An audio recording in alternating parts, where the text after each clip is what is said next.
Imagine being a world-class gymnast, perfectly balanced, insanely agile, executing flips with surgical precision, only to be told, yeah, but your older sibling's a famous supermodel. That's the life of the Porsche Cayman.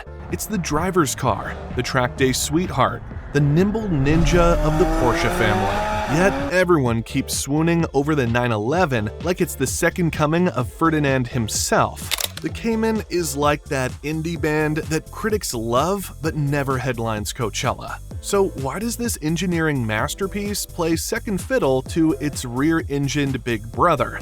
Let's unpack the drama, the passion, and the corporate leash that holds it back. The Porsche Cayman isn't just a car, it's a love letter to driving. Beneath its sculpted body lies a mid-engine layout that grants it a balance most cars can only dream of. With near-perfect weight distribution and handling so precise, it could carve corners with a scalpel. The Cayman feels more like an extension of your nervous system than a vehicle.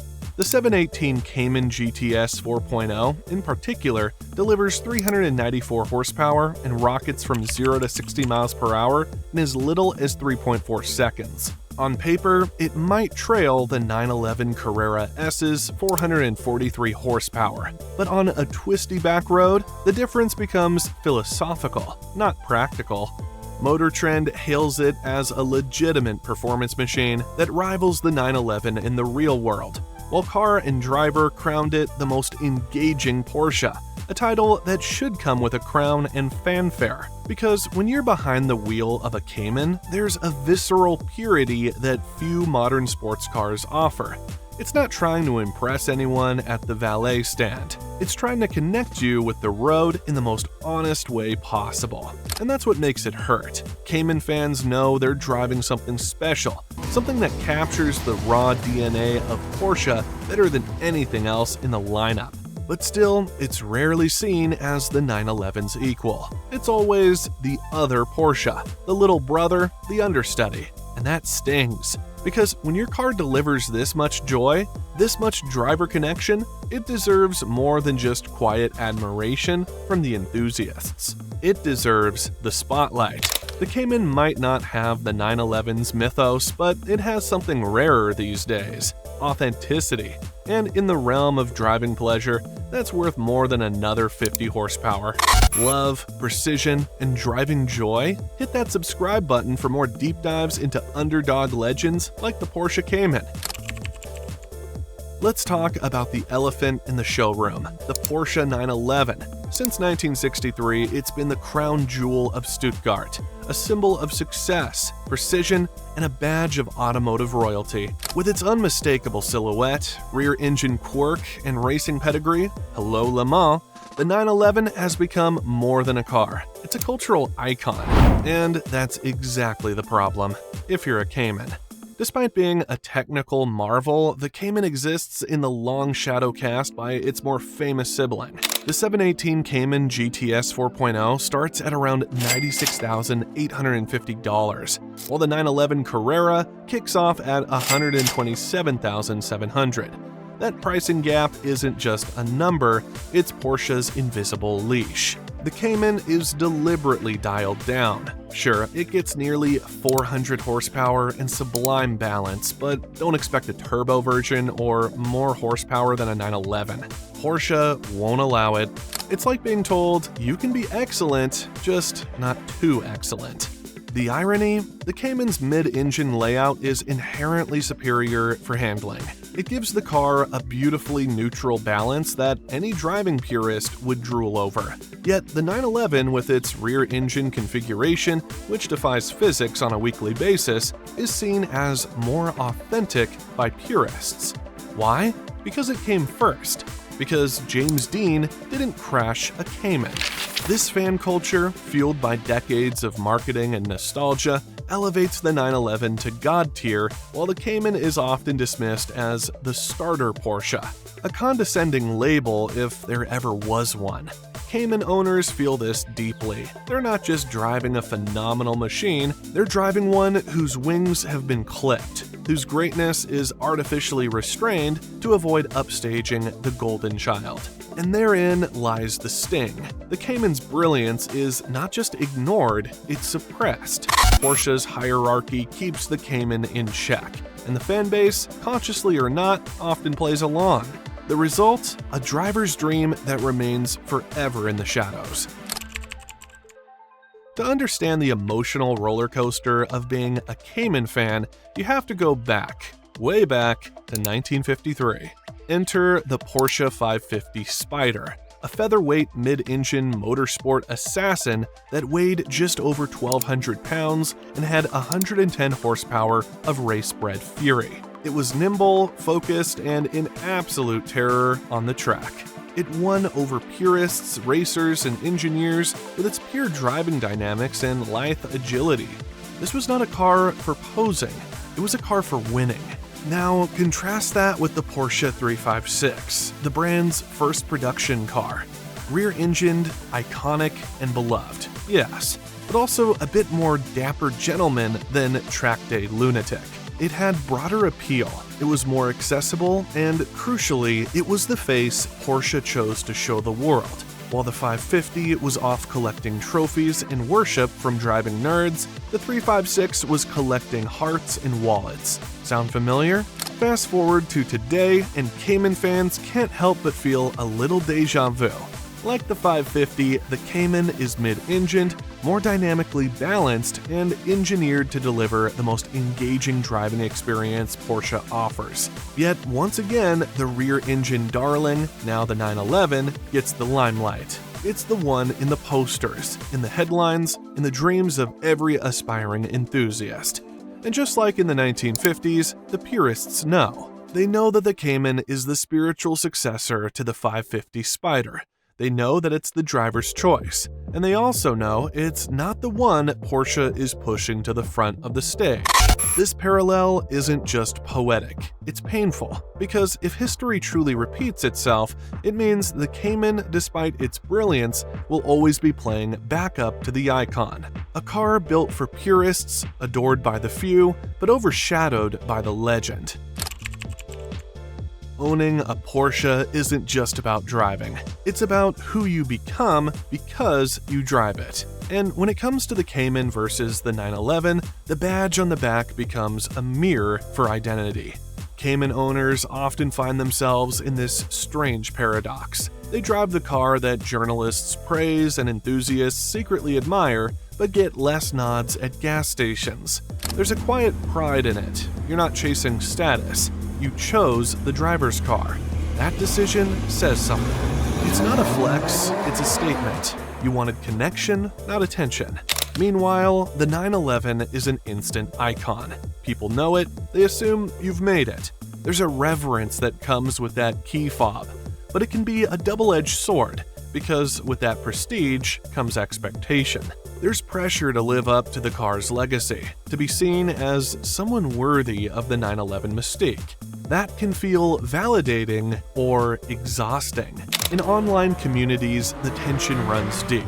Cayman owners swap driving tales and underdog jokes, while 911 drivers swap spec sheets and resale values. One group drives for the feel, the other for the legacy. Of course, that's a generalization, but like all good car rivalries, it's grounded in emotional truths. Living with a Cayman is like knowing a secret. Living with a 911 is like joining a club. And how you feel about that choice? That's what defines your journey as a Porsche enthusiast. Porsche has a bit of a parenting problem. It's like they've got two kids. One is the golden child, the 911, who gets all the trophies, the college fund, and their own parking spot at the family estate. Then there's the other kid, the Cayman, gifted, disciplined, beloved by teachers, aka car reviewers, but constantly told, don't upstage your brother. Case in point, the 718 Cayman GT4 RS. With 493 horsepower, a screaming, naturally aspirated flat 6 from the 911 GT3, and a chassis that could shame much more expensive supercars, it's arguably one of the finest sports cars Porsche has ever made. But here's the kicker, the 911 GT3 gets 502 horsepower. That's right, Porsche deliberately gave the Cayman GT4 RS less power. Not because it couldn't handle more, but because it might threaten the 911's sacred status. This isn't a conspiracy theory, it's strategy. In 2005, then CEO Wendelin Wiedeking openly stated that the Cayman must never be allowed to outshine the 911. It's not just horsepower, they've held back the Cayman on every level. No turbo version, no wide body variants, no real shot at the top shelf. Even the GT4 RS, as breathtaking as it is, was produced in limited numbers, just enough to appease the purists, but not enough to stir the 911 kingdom. To Cayman fans, this feels like betrayal. Imagine owning a car that could be the best in the lineup if only its creator would let it. It's the heartbreak of seeing brilliance reined in, not by physics, but by marketing. It creates this strange love-hate relationship. They adore the Cayman for what it is, and they resent Porsche for what it's not allowed to be. Porsche's protecting its crown jewel, sure, but at what cost? How long can you keep your best driver on the bench before the fans start to riot? Frustrated Porsche holds the Cayman back?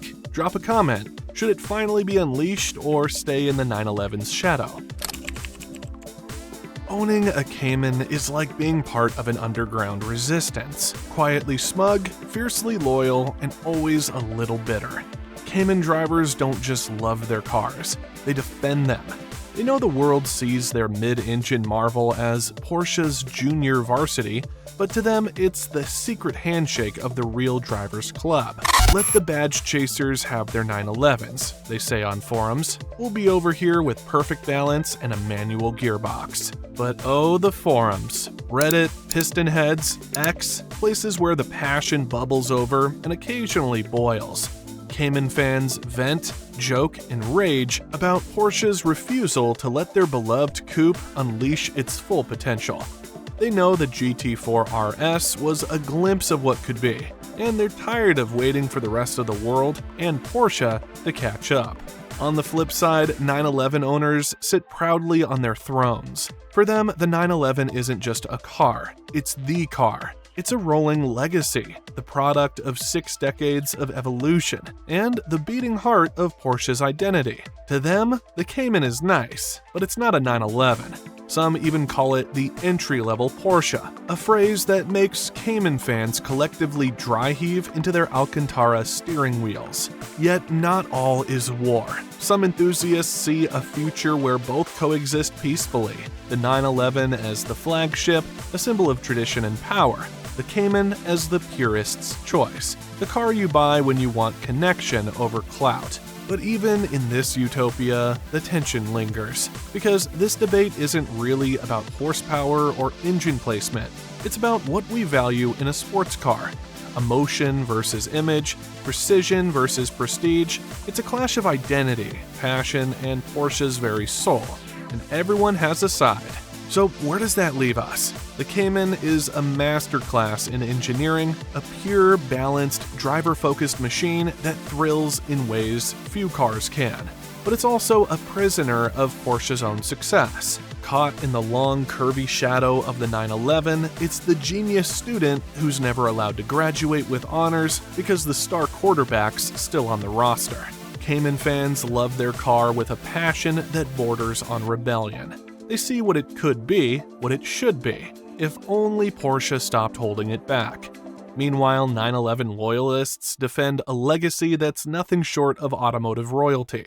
And both sides, they're right. That's what makes this debate so personal.